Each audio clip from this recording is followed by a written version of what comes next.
Rehabilitation after an ACL reconstruction versus rehabilitation versus total knee replacement. There are definitely more differences there, I would say, than between the rotator cuff and total shoulder replacement. The patient that ruptures the anterior cruciate ligament, or ACL, tends to be a younger, more athletic patient. It often occurs in the context of sports activity, hyperextending the knee, hyperextending and twisting motion in particular. Patients often hear an actual pop when that ligament ruptures.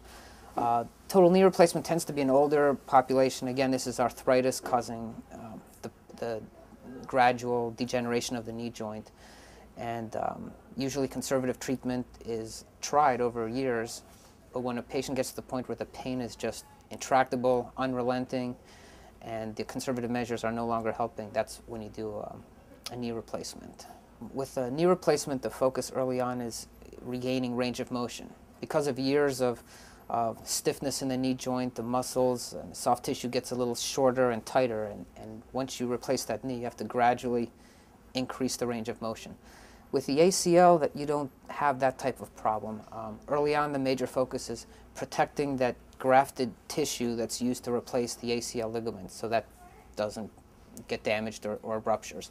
You use a brace and don't weight bear fully on the leg. You use crutches early on with the ACL. With a knee replacement, usually you can put full weight bearing as tolerated right away. One activity that might help to avoid an ACL injury or help to reduce the risk of it is strengthening the quadriceps and the hamstring muscles and trying to strengthen them somewhat equally, not to have one of those muscles stronger than the other, balancing it out. A muscle called the VMO, or the vastus medialis, it's a part of the quadriceps on the inner part of the leg, can be important to help prevent an ACL injury, strengthening that muscle. You could consider, in a way, return to work a type of sports rehabilitation. My specialty is physical medicine and rehabilitation, and one of the focuses of my specialty training is restoring function and improving quality of life.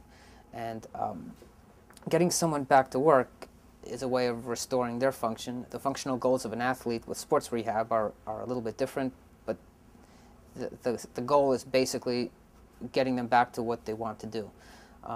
With returning to work, you often work with an employer, designing a work program, gradually increasing someone's physical demands in a controlled way, gradually increasing their hours, just as you would prescribe an exercise program for an athlete. So you could think of return to work in a way as a type of sports rehabilitation.